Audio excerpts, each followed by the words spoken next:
Okay, hey everyone, I'm darthbriboy.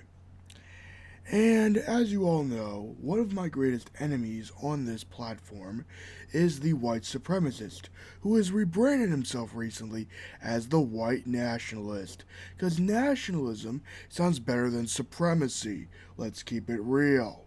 Let's not fucking, mince words about what the white supremacist is. They are a vile, despicable, evil person and evil people who predicate themselves and delude themselves into the belief that the white man and the white person is superior to the black person and the black man and the black woman. Now, this is really just eugenics.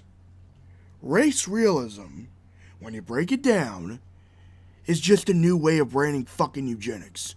Oh, maybe there are a few new terms and shit sprinkled about, but it's really eugenics. Eugenics is a pseudoscience that has been around since the 19th fucking century that was used, okay? This is important. That was used to prove that the black man was a completely different species from the white man.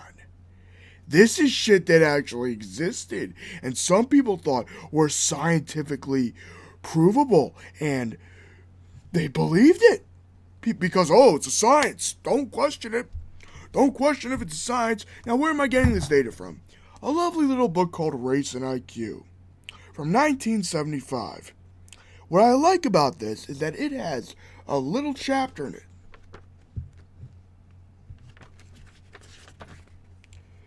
which is called, contributors, Racist Arguments and IQ, which starts on page 145 of this book and ends on page 150 of this book. Now, I would like to read to you a little passage from this book because I think it's fucking important. Because one of my main goals on this YouTube channel recently is to educate people who might be swayed by some of the wording of the alt-right and the white supremacist in recent years. And that scares me as a Jewish man because I know what happens when the white supremacist gets in fucking power. They genocide and slaughter those that are inferior. And what do they base that inferiority on? Race and IQ. And what I like about this is that it breaks down the fallacy of the whole field of IQ. Now, yes, to be fair, IQ has improved since the 70s, but it's still important to understand that the arguments that the race realist makes are nothing fucking new. You need to understand this fact. They're just old arguments that have been disproven for years.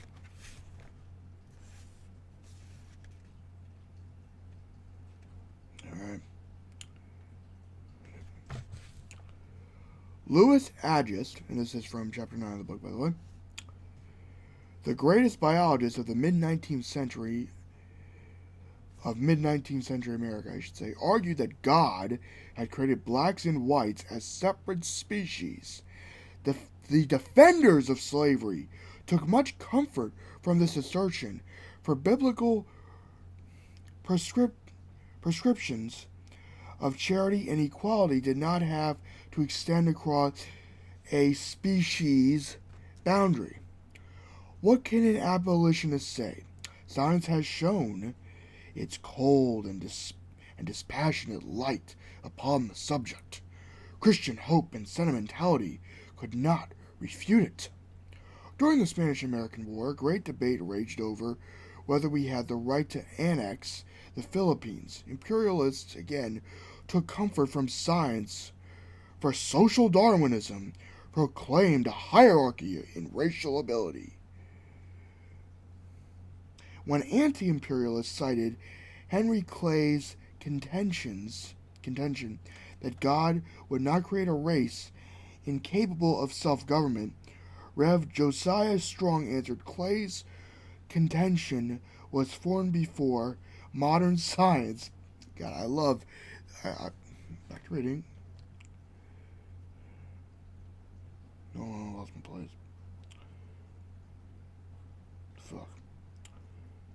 Modern science had not shown that races develop in the courses of centuries as individuals do in years, and that an underdeveloped race which is incapable of self-government is no more a reflection on the Almighty than is an underdeveloped child who is incapable of self-government.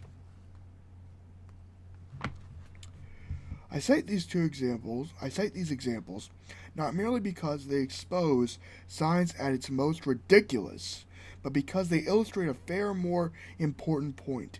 Statements that seem to have a sanction of science have been continually invoked in attempts to equate egalitarianism with sentimental hope and emotional blindness. People who are unaware of this historical pattern tend to accept each recurrence at face value.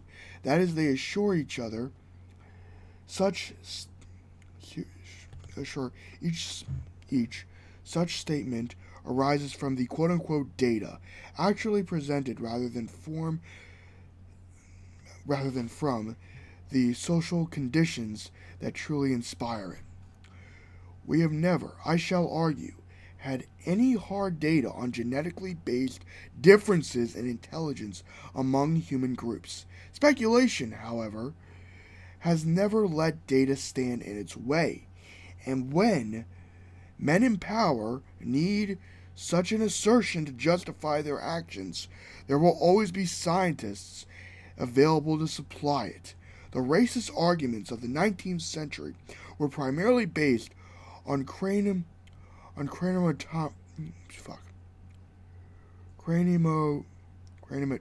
Okay, we're just gonna, because this word's kind of hard for me to pronounce. The study of the skull. We'll just say that. The measurement of the human skull, as I just said. Today, these conditions stand totally discredited. What craniometry was to the 19th century, intelligence testing has been to the 20th. The victory of the eugenics movement in the Immigration Restrictions Act of 1924 signaled its first unfortunate effect, for the severe restrictions upon non-Europeans upon Southern and Eastern Europeans gained much support from the results of the first extensive and uniform application of intelligence tests in America. The Army mental tests of World War I. These tests were engineered and administered by psychologist Robert M. Yerkes, who concluded that education alone will not place the Negro race on par with its Caucasian competitors. So, what I want to illustrate here is whenever you see a fucking statistic of black versus white, think about that. Think about where that data fucking came from, where it originated from. It originated from racist, barbaric pettiness of the white man in power.